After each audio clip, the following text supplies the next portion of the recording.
Good morning, everyone.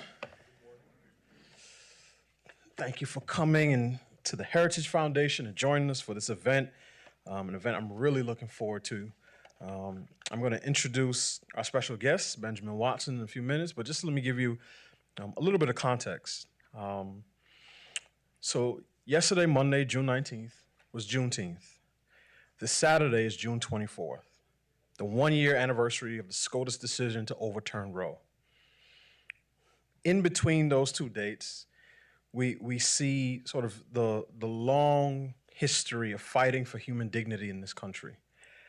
And that will be sort of the central theme of our discussion today. The overturning of Roe versus Wade was one of the most consequential Supreme Court decisions of our lifetime. We now enter a new era in the pro-life movement where policy decisions have been returned to our elected officials. But that's not the end game. In the midst of culture wars in America, conservatives must ask the question, how do we build a society that pursues true justice and human flourishing from womb to tomb? So again, today our special guest is Benjamin Watson, former NFL tight end, writer, speaker, and activist. Benjamin is a college football studio analyst with the SEC Network, and he serves as VP of Strategic Relationships with the Human Coalition, one of the largest pro-life and pro-woman organizations in the country. Along with his wife, Kirsten, he is the founder of the Watson 7 Foundation, a nonprofit focused on strengthening families. They live in Georgia with their 7 children. So would you join me in welcoming today's guest, Benjamin Watson?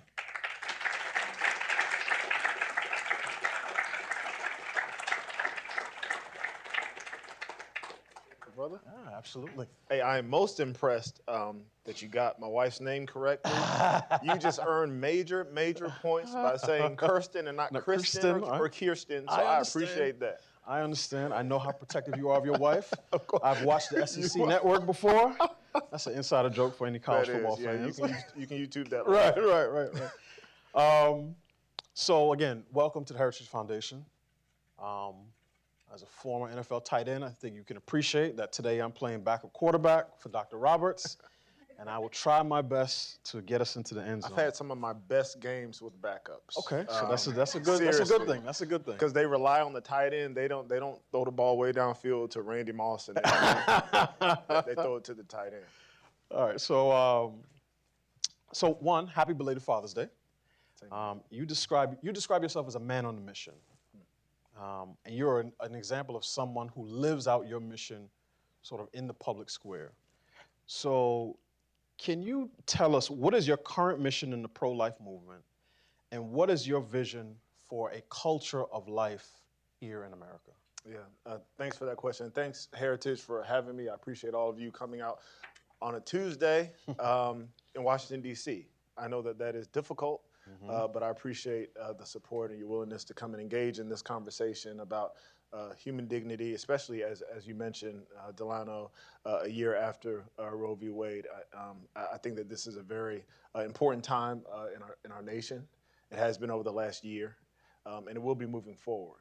And so I think as people of goodwill, it's imperative that we reimagine and rethink really what it means right now to be advocates for life.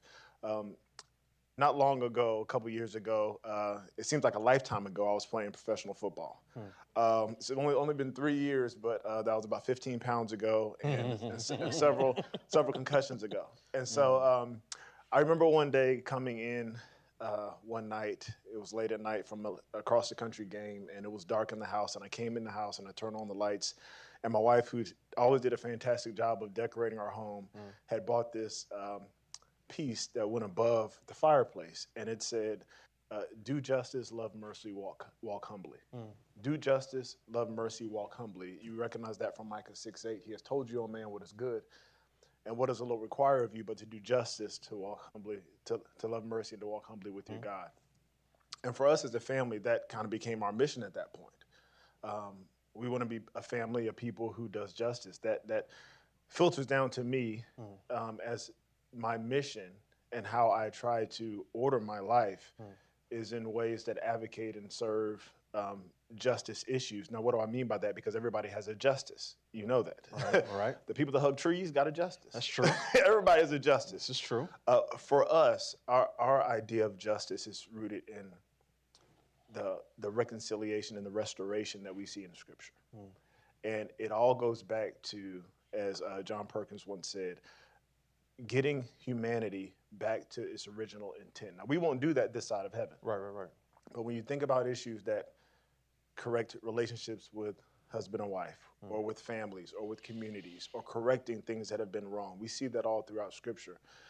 And I've seen my mission really be to be a voice, number one, on a bunch of different issues, but also to encourage and advocate and to teach my family that that's what we are going to be about in our communities. When we are wiped off the face of this earth as a family, we want people to remember us as a family of people, as a person, as a man who loved justice, who loved kindness, and who walked humbly before God, because that's where I believe we get the wisdom to do all those sorts of things. Well, thank you for that. So, as I mentioned, we're coming up on the 1-year anniversary of Dobbs, right? Obviously, the Supreme Court decision that overturned Roe. I think we all remember where we were at that moment. You talk a little bit about that in the book. So, where were you a year ago, and what were your first thoughts when you heard that Roe had been struck down? I was about to go to an airport. Because I feel like I go there all the time. My wife and I were about to go to the airport to fly to Dallas, Texas. Dallas was in a heat wave. If you're from Dallas in here, you know it was like 100+ degrees for 15 days straight in Dallas. And a friend of ours was having an outdoor event during that time and invited us to come speak. Right. So we were hydrating on our way to the airport. And so text messages started coming through. And if you can take yourself back to that time, there was a leak a few months earlier that was unprecedented about what the decision might be.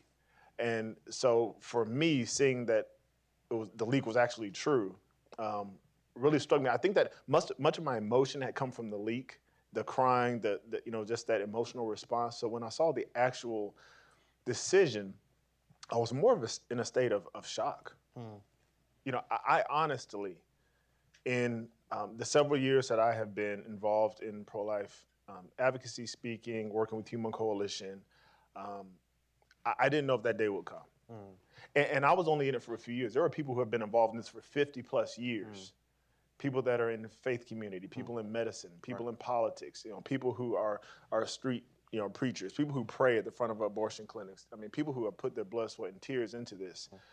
And for me, I couldn't believe it. And then my initial thoughts after that were, okay, what's next? And you mentioned that a bit in your opening remarks. What's next? Because there was a lot of confusion about what's actually next. You had one side thinking that abortion was totally over. You had one side thinking that the opposite. Neither was true. And even right now, as we sit here, abortion is still very legal in about 75% of the country.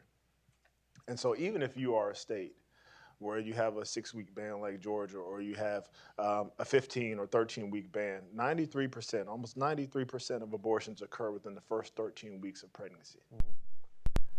And so while the bans in states are good, I'm not saying they're not, they are a positive movement, it does not mean that abortion is over. And so my thought was, what's going to be next? How do we, as people who love and cherish life, how do we kind of turn off the faucet? Because many of those driving factors are still going to be there for women and for men making these decisions. So you talk, obviously, in your new book about Roe, you talk about race, and you talk about the future of a womb-to-tomb pro-life movement. How would you define that last part? What is, for members of the audience, who are solidly pro-life, what do you mean when you talk about a womb-to-tomb pro-life movement? For me, what I mean is that the human person has value and dignity from the moment of conception or fertilization until the moment they expire. That dignity and that purpose and that value that we all have does not change depending on ethnicity, socioeconomic status, stage of development, mental capability, all the sorts of lines of delineation that we see throughout society that render certain people as less than or greater than, depending on how they can serve us or how we see them as being independent. We're all dependent. I don't know if the last time you checked, I checked, I didn't pay a quarter for the air that I'm breathing right now. And so in a sense, we're all dependent, but we are all made in his image, and we all have a certain amount of human dignity. And so womb to tomb means that I value the life of the preborn child. I also value the life of his or her mother. I value the life of the man who is the father, whether he's there or not. I value the 2 million children that are in the global sex trafficking trade. I'll stand up for them. I value those who are incarcerated, even if they deserve to be there, because they still have human dignity. Right. I value the person that's in end-of-life care, even though I have to help them up the steps, even though I have to feed them, like many of us did with our grandparents or elderly people who were at the end of their life, and you had to actually sit there and feed them as if they were a child. Their value is still the same. Right. And so the womb to tomb pro-life means, man, how do we promote human flourishing for all of them? How do we protect all of them? Now, it's different because they're in different stages, but it's just the idea that I'm acting out of this idea that these people have value and worth that is equal to everybody else.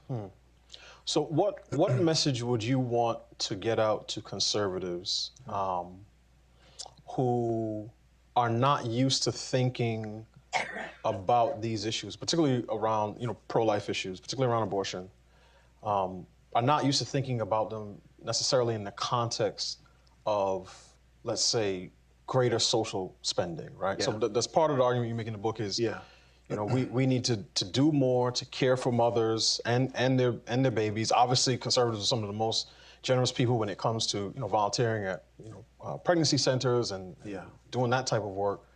But what would you say to someone who may say, you know what, yes, I'm pro-life, but that doesn't mean that I necessarily want to spend more money, more government money on some of these services? Yeah, the first thing I would say is I understand. Because the first thing you think of, where's this money coming from? Right. Somebody got paid for it. Don't grow on trees. That's the first thing my mom and dad told me. Daddy, can I have some? They don't grow on trees. You better go to that jar and get some quarters out of there. Or go look in that couch for some pennies. So the first thing I say is I understand that sentiment. The second thing I say is that specifically right now, during this time, and when I say this time, I mean in a post-Roe America, we have a tremendous opportunity. Those who are conservatives, those who have the label of everything that you just said, and the idea out there is that these people in here do not want to spend, do not want to care for people after birth. They just care about babies in the womb. They don't care about anybody else that's dealing with those things. Now, we know that that's largely not true for most people. It is for some. But right now, there's an opportunity to I would say, cast a wider net and to challenge ourselves. What I mean by that is there are several different issues that you may not call pro-life issues that I would suggest to you are pro-life issues. For example, there's no federally mandated pay leave. About 21% of people, only about 21% of women actually take paid maternity leave. That's an issue that has come up as perhaps it sounds like it's a legislative issue. It's not connected to the pro-life movement. But if you speak to a lot of mothers, some of them would actually parent if they knew they weren't going to lose their job, if they had the ability to take some time off to be with their child. That's an example that may not seem like a pro-life issue, but especially in the last several years in, again, working with Human Coalition and being involved with some pregnancy resource centers, the common, I would guess, average abortion-determined woman is in her late 20s. She already has a child. She has at least a high school education, perhaps some college. She has, her housing is in flux. It may not be dependable. and then there are the economic issues, and then there's largely a relationship with the father issue. So if I'm looking at her and what impacts her, and in this post-Roe era, I want to impact her, then I have to think about things that are going to give her a fighting chance to make a decision for life. And I think that's the rub sometimes when it comes to conservatives versus progressives. The rub is the conservatives lean more toward the individual choice and the baby in the womb, where the progressives say, government, you fix everything. Those are the extremes. But I think that there's a happy middle that my hope is that pro-lifers will acknowledge these needs. And even when it comes to, I know we'll get to it, but even when it comes to a racial equity standpoint, we just passed Juneteenth yesterday. And so part of what we talk about in Juneteenth is the fact that, the 4 million emancipated slaves had about 0.5% of the national wealth when they were emancipated. And now their descendants have about 3 or 5% of the national wealth. And so there are reasons for that that will take longer than what we have to talk about. I see your wheels turning. But even when you think about that woman who is having an abortion, Black women are 3 to 4 times more likely. And so all these connecting and overlapping factors, like that, blooming onion at Outback, that you peel back and you peel back and you peel back and you peel back and you peel back, and you say, man, all these overlapping factors, man, what a great opportunity to at least speak to all of them. Connecting back to the issue of womb to tomb and of preserving life. So you brought up race. Is one of the central themes in the book. I know at times it can be somewhat difficult to have these types of conversations. The left is always willing to talk about race, sometimes in ways I think are not particularly helpful. But I'm a believer in just addressing things straight on. So, many people have heard some of the sobering statistics. About 40% of the women seeking abortions in this country are Black. In New York City, where I grew up, the abortion rate is about 50% for Black women. Almost equal numbers of induced abortions and live births on a year-to-year basis. I want to read a short quote. This is my version of an Audible, by the way. Which I actually recorded my Audible. I recorded the Audible book, and the only reason why I did it was because my wife made me. So I did not want to do it. She's like, "You need to do it. You need to record your book." I said, "No, I don't like talking and reading." So this is me trying to do my Peyton Manning Omaha routine. Let's go. So I want to read a short quote. This is from Gregory Carr, Associate Professor of Afro-American Studies at Howard University in this city, the mecca of HBCUs. This is him speaking on Roland Martin's show, Unfiltered, on September 5th, 2021. So I want to set the context. This is right after Texas's 6-week abortion ban. And I quote, "This ban on abortion will be a ban on poor people, poor Black and brown women. The rich will get on their jets and terminate their pregnancies out of the United States. This is why the study of history is so important. You will see an approximation of the Underground Railroad. During the years living after the Civil War, people broke the law. Africans like Harriet Tubman and Frederick Douglass stole themselves. They were federal and state criminals. You're going to see something similar when people fund folk to go out of state to civilized states to terminate pregnancies." So my question is, how would you persuade Black Americans to embrace a more pro-life ethic when the most popular politicians and pundits and performers and professors so unequivocally support the party of abortion on demand? That's good. Well, first thing is I would push back on the loud voices. Okay. Because one thing we see in poll after poll, and even historically, recently things have changed from the Black community as far as the sentiment within the community as opposed to the voices that are speaking for the community. Right. Fair. Two different things. That's fair. Are historically pro-life. We've always been that way in the way that we've had to take care of loved ones, in the way that we fought for family. Even, again, going back to Juneteenth, one of the primary things that happened after emancipation was finding families.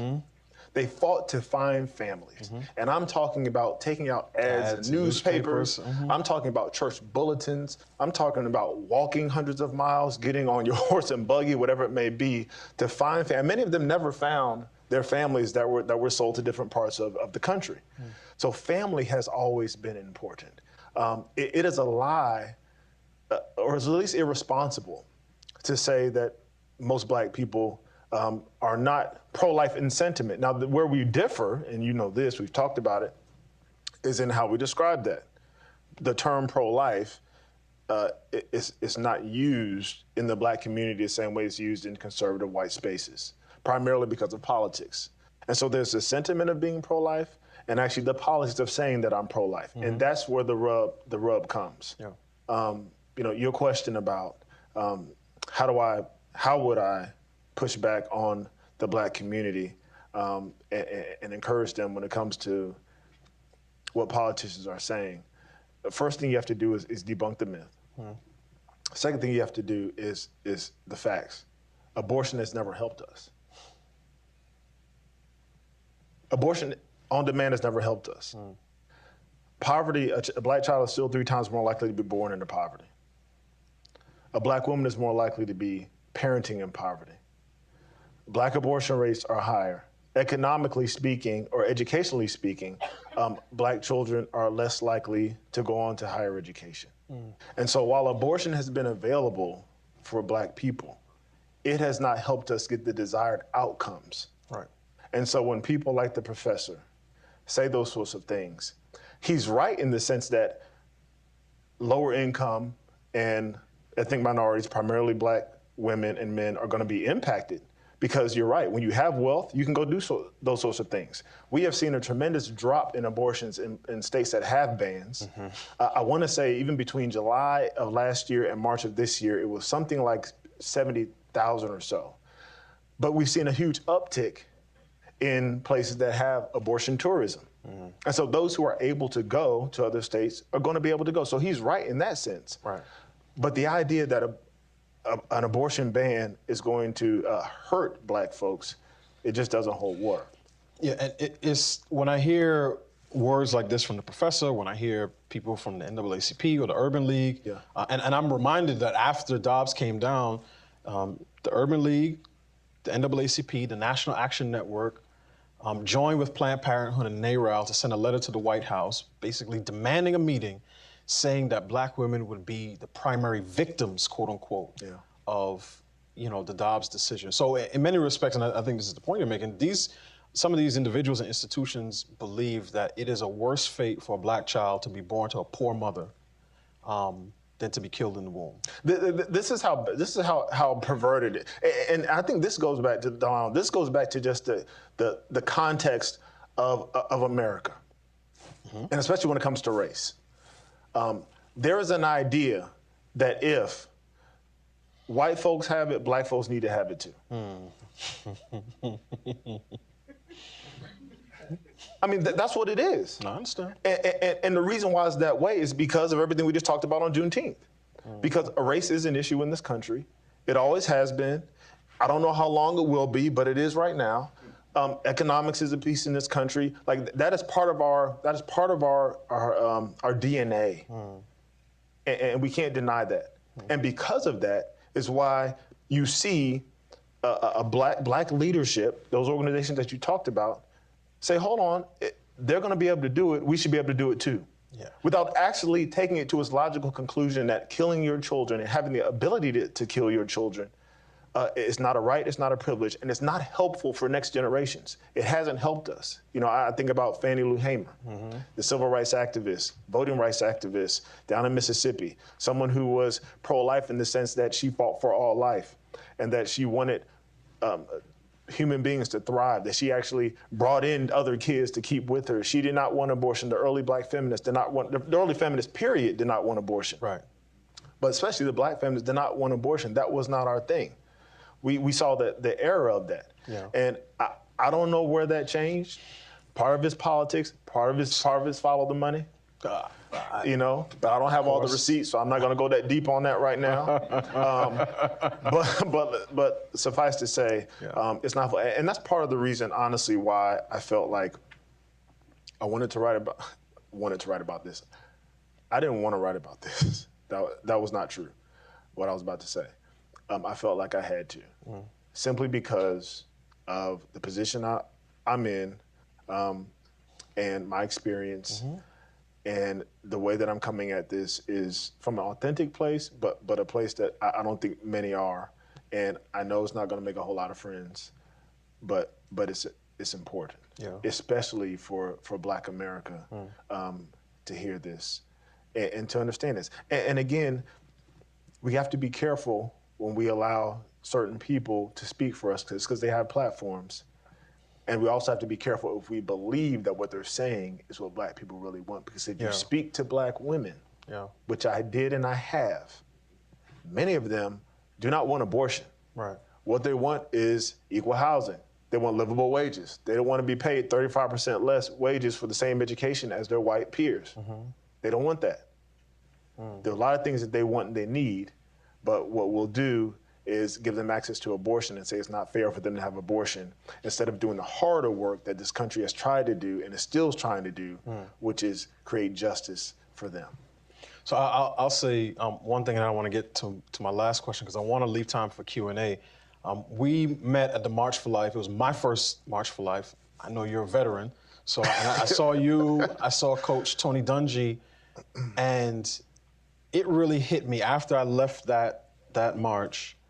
And I read some of the commentary in the public sphere attacking Tony Dungy for his pro-life stance. His work promoting diversity in the NFL didn't matter. You know, his work, supporting fatherhood, adoption didn't matter. It was the fact that he was publicly pro-life and publicly for traditional marriage and biblical sexual ethics. He was basically likened to a Klan member. And I think that speaks to where sort of politics and culture have moved, linking these issues, abortion, a turn away from traditional marriage, to issues of race. And I think that is disappointing to say the least. But I wanted to save time for one last question because you talked about, and obviously abortion is not just a Black issue. But one of the statistics that I found is that the vast majority, I want to say at least 85% of women who seek abortions are unmarried. So I'd like for you to speak, a little bit about what role men play, in this particular movement, and how can we, and whether putting marriage before carriage would be a way to sort of naturally drive down the abortion rate while simultaneously and hopefully raising the married fertility rate in the United States. Well, there's no doubt. There's no doubt that putting marriage, I like what you said, I might write that down. You got that. I like what you said there. Marriage before carriage is 100% a way to change it. Okay. And it always has been, and statistics prove that. I don't think you'll find anybody who is even a pro-abortion advocate saying that marriage isn't desirable and that it will bring down abortion rates because that's factual. Marriage rates are important. I mean, as a father, we just passed Father's Day. Happy belated Father's Day to all the fathers sitting here. But my father once told me that men are to be the priest, prophet, protector, provider of their homes. Amen. I'm not going to give a whole sermon because we don't have time. We got 1 minute. but within but within that, there's spiritual leadership. There's physical provision. There's advocacy and protection of your wife and of your children. There's this idea of going before the Lord and petitioning and covering your children. And so that's the calling of men. And what happens is, and this has been happening since the beginning, is evil forces, the evil one, will seek to disrupt order. And anytime order is disrupted, anytime a man is taken out by his own volition or because of extenuating circumstances, things that he can't even help, anytime he is out of that situation, as phenomenal a job as women do, they weren't made to do what a man does. And a man was not made to do what a woman does. There's a reason why they're complementary. And so when it comes to the issue of abortion and the statistics, you're right. One of the ways, and I talk about this in the book as well, is challenging men. And again, there's sometimes when a man just can't be there because of circumstances out of his control or some stuff that he did, stuff that it was his fault. But for those who are able and those who just think that they can't, or those who perhaps didn't have the greatest example, or those who are believing any other sort of lie that is being thrown at them and they aren't present, they think it's not important. That's where men who understand the importance of manhood have to challenge other men. There are some things that won't change until men challenge other men. That's one of them. A woman can say this as much as she wants to, but to be honest with you, it takes men to challenge other men. And that's why you see people like Coach Dungy being maligned, because it's a man challenging other men. Even when it comes to abortion, I heard it once said, this doesn't come from me, that abortion won't end until men stand up and take charge. And that's not just in the home, right? But that's when we talk about advocacy, we talk about leadership in communities, we talk about challenging the narratives that we talked about during our time here. Much of that has to come from men. Wow, that's an excellent point. I want to make sure we have time for questions and answers. Do we have any in the audience? Hi, thanks for being here. I'm Kristen Eichhammer. I was an athlete, and I think that's a huge inspirational role that you now play in this kind of culture war that we're seeing around abortion. And so I guess my question for you is, just like younger athletes look up to you, pro-life advocates are now looking up to you. What advice do you have for them for getting involved in this movement and starting to shift and make this change? Yeah, what did you play? What sport did you play? All right. Soccer was my first love, actually. Oh, really? Yes. There was a guy, if you're young in here, you don't remember a guy named Pele. But they used to call me Bene back in the day. I was bad. Piece of advice I always give is, for athletes, whether you're at the pro, college, even the high school level, is kind of going back to your question about being a man on a mission. Understand your mission. What are the things that break your heart? What are the things that you're passionate about? And then understand, specifically when it comes to pro-life advocacy, it might be a lonely road. Prepare yourself for that. But there will be surprise friends and allies that you would never think would be there. One thing I've seen is even during my time in the NFL, I would write something or say something about pro-life, protecting children, protecting women, something like that. I would have coaches even come up to me and whisper, I saw what you said, and I agree with you. But there's this idea that we can't say these things. And so understand that you're not alone. But the larger voices would try to snuff that out. The larger voices would try to say that that is not a popular opinion, and statistically it may not be, but there are people who will come alongside you. And kind of like a fire that starts with a little spark, understand that when you speak up, it will give other people courage. So I would say, I always tell them, educate yourself on what you want to talk about, be willing to count the cost, and be willing to be bold and courageous, because you will inspire others and others will come alongside you. Yeah. Next. Let's see one. Okay. And then we'll come to you. Please stand and state your name. Altitude sickness. Hi. Thank you. I'm Steve Luckett. Thank you very kindly. You guys look great. It's like a Michael Mann thing going with the gray suits. For anyone who's interested, there's the piece about loving mercy. Micah, I guess, is on page 82. And in the interest of time, I'll just shorten my one question to 3 very tidy parts. Sir, could you please, for the audience here and online, go into blessing bags? Just give an overview of that. And your presence reminds me of those 3 awesome former NFLers, the incomparable Howie Long, the great Nate Burleson, and Roger Staubach. So do you have a campaign maybe to announce anytime soon? Well, Nate Burleson's on CBS, ain't he? He is Campaign, indeed. yeah. He is indeed. Oh, and that'd be nice. And my last question is, what, to address the elephant in the room, or perhaps the goat in the room for us Patriots fans? He's good. He's good.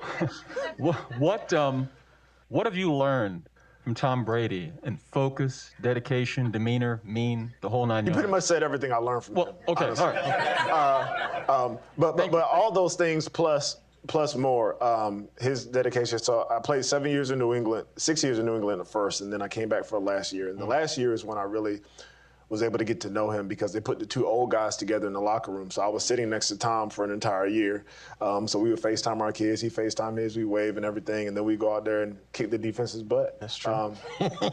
But from him, I learned the most impressive thing about him is his ability to relate. And if you're not a football fan, just don't listen to this part because you're probably bored already. But the ability to, not to make it too spiritual, but the Apostle Paul talks about becoming all things to all men so you might save some. And so Tom is able to become normal somehow to people who have watched him his entire life and played with him on video games. Like he's able to be approachable and bring himself, quote unquote, down to the level of an undrafted free agent rookie, to connect with them. And all of a sudden they come together and they play with him, and it lifts everybody's, competition level. Blessing bags is something kind of unrelated in the book, but when we lived in New Orleans, Louisiana, we had 4 kids at that point. Then we had 5. I get them mixed up. But our kids, for the first time, saw homelessness. And, right in your face in Louisiana, even under the bridges, near the Superdome where we would go play, it's pretty much everywhere.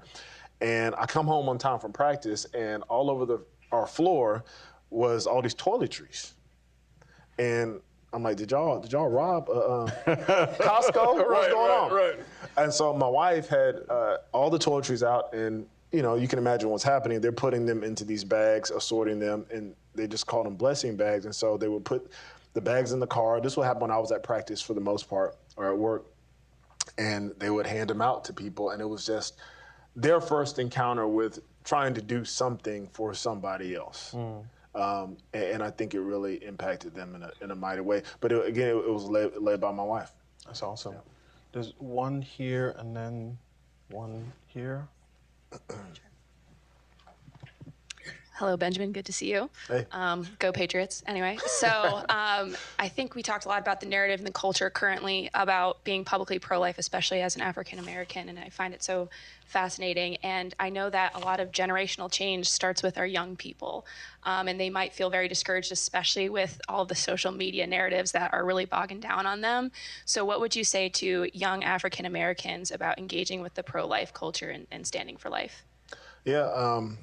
Thank you for that question. Good to see you again. This young lady here at the March for Life was like going crazy I ran into her and then also saw you at Catholic University, so it's good to see you.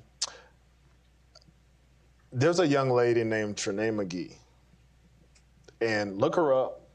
She might be president one day. She is in Connecticut. She's an elected official in Connecticut. She's 20-something years old. She's a Democrat, pro-life, and is just on fire. And speaks with authority and conviction, and she's in that generation. The reason why I bring her up is just to say that there are people who are young, Black, and outwardly pro-life, as opposed to even in here having pro-life sentiments, but being outwardly saying abortion is not favorable for us, and it is not something to be celebrated. And they do it with a kind of a perspective, much of what I talk about in the book. And so understanding your heritage, number one, what we talked about, and also understanding that there are several people out there who are speaking that language, not to feel isolated. And even going back to, the question I answered earlier, understand that you can be an inspiration for a generation. Yeah. Right here. Come back. Hopefully we have time. Hopefully. Hello, everyone. My name is Charlotte Bergman. I'm here from Memphis, Tennessee. I am so happy to be in our nation's capital. I'm also excited because, we have worked for years and years and years, and we were blessed to have a Supreme Court who recognized this issue and basically overturned it at the federal level, but it is still happening in various states. But I agree with what you said about courage. typically takes one person to stand up and say something. But right now, I see in my country where there are conservative people who are standing up and are saying things, and whereby the liberals wanted to focus on killing babies in the womb. And yes, I said killing babies in the womb. They're now targeting our young people in terms of child mutilation, in terms of drag queens reading books to them. They're going after our young people. And I'm glad because they are now beginning to hear us. We are beginning to be a voice that they're going to have to contend with. And our messages are having to be respected because of each of you. So I'm excited about what is happening in our nation, but I want to encourage people to make sure, and I know most of you in here vote, but you encourage your friends to get out and vote, because liberals want to codify abortion in our legislation, and we cannot allow that to happen. Thank you for allowing me to speak. Thank you. Thank you. Thank you. You say you're from Memphis. Memphis, Tennessee. Yeah, there's Church of God in Christ. I don't know how familiar you are with them, but Church of God in Christ is the largest African American denomination, and they are strongly pro-life. And so, when you talk about the fact that black folks aren't pro-life, we may not get involved in the pro-life politics the same way, but this denomination, and in Memphis, there's the Kingdom World Mission Center, I believe, which is a large facility that is doing all the things from pro-life advocacy, maternal health, feeding people, clothing people. It's doing all those things in one building, and so there's still a lot out there that I think a lot of people just don't know about. So thank you for that. Okay. Yes, I think we have one question down here. Then we'll see if we can get you there. Okay. Dr. Myrtle Alexander, Institute for Academic Management. Thank you so much for this topic and for being here today. My question to you is, could you point a little to the effect that abortions have on men? I know you talked about them taking the charge, but they're often left out of the equation when the act is being done. And there is an emotional, physical, and mental component to having your child murdered, frankly. Yeah. That's a great point. Thank you for bringing that up. I had a teammate, and I didn't know this until literally I started talking more about this issue. Yeah. And this guy was my teammate way back in 2004. We were drafted together to New England, and I recently spoke with him about a year ago, and he told me, man, when we were rookies, my girlfriend was pregnant back home, and we were about to go tell our parents on our next break. And he said we went to practice, and when we came back, she told me that she had an abortion. And he told me about the struggle he's had to deal with. He's since married, he has kids, but there's never a replacement for kids. Even those of you who have either had abortions in this room or you have had miscarriages in this room. We've had 2 of them, 2 miscarriages, and there's never a real replacement for that, even if you have other kids. And he told me how he's dealt with that. And there is a really silent group of men who are impacted by abortion. But anytime there's life involved with anything, because our Creator breathed life into us. And so life is different. Like life is special. Life has impact. And when it's taken, whether you do it flippantly or whether you do it intentionally or whether it's accidental, there are always consequences. And there are a lot of men who are suffering. Yeah. Yeah. That's excellent. But even within that, if I can say something else, I know men who have suffered, and because of the folks around them, they've been able to turn that into a tremendous mission. And that goes for all of us. I think the hope in all of this is that there is redemption, there's restoration, there's justice, there's purpose. There can be mission even in all the misery that we've been through. God can use that for his purposes. Yeah. That's excellent. I think we have time for one more question. All the way in the back. Hi, Kelly Adams. I work for the Heritage Foundation. I am a huge fan, Mr. Watson, although I am a Steelers fan. It's really tough when you went to the Ravens. It's okay. I respect the Steelers. I respect the Steelers. So you just talked about miscarriages and you talked about human dignity. Unfortunately, I had a miscarriage last summer at 12 weeks. It was a little boy, Down syndrome. And one of the things that was really difficult for me was when I went to the hospital, I had to have a procedure, and they said, well, it's medical waste.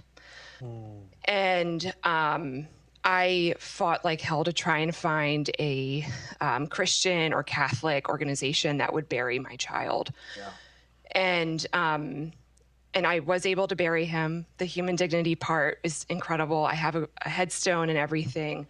But I just wonder, how does that conversation go into the human dignity side? Because I believe that if most people knew that if you have an abortion or you have a miscarriage or a stillbirth and you bury them, it is this act of human dignity of giving them a proper place of burial, that their life mattered. And I just would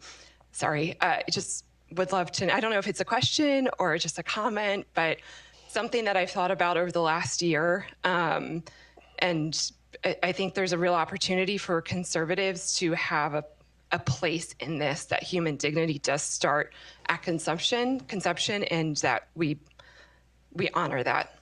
Yeah. Thank you for sharing that. I'm sorry for your loss and all that you're dealing with.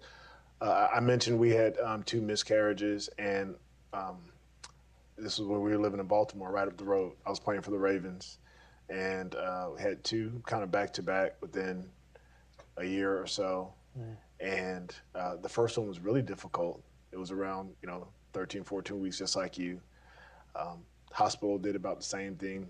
DNC, got rid of the baby. Then it happened again. And one of the biggest things that we realized, it was a different hospital we went to. This one was a Catholic hospital. And there was an opportunity to have some sort of closure for parents and some sort of burial. And you saw this juxtaposition with how 2 different organizations treated life, but also the necessity that we have as human beings to have that closure and to honor the dignity. One thing that we don't do well, I think, as for those of you who are in church, but just in general as a society, we don't do death well. We talk about the human person in the womb being a person all the way up until birth. But whenever there's a miscarriage or something like that happens, we don't quite know what to say. Like, too many people are suffering in silence.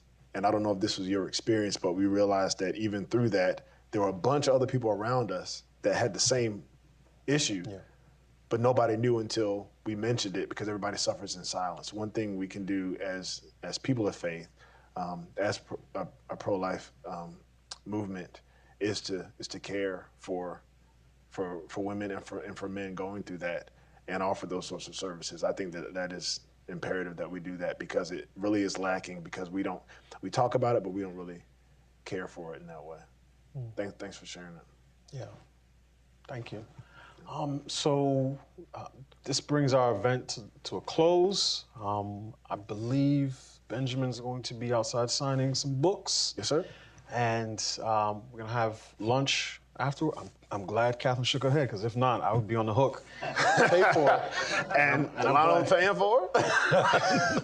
And so yeah, please again join me in having Benjamin Watson here for the conversation that we had. Please give him a round of applause as we move outside.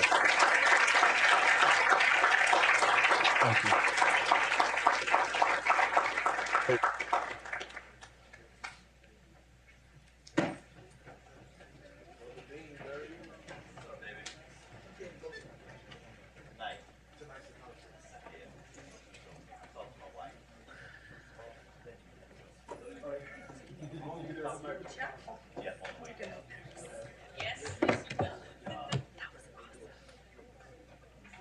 Sir?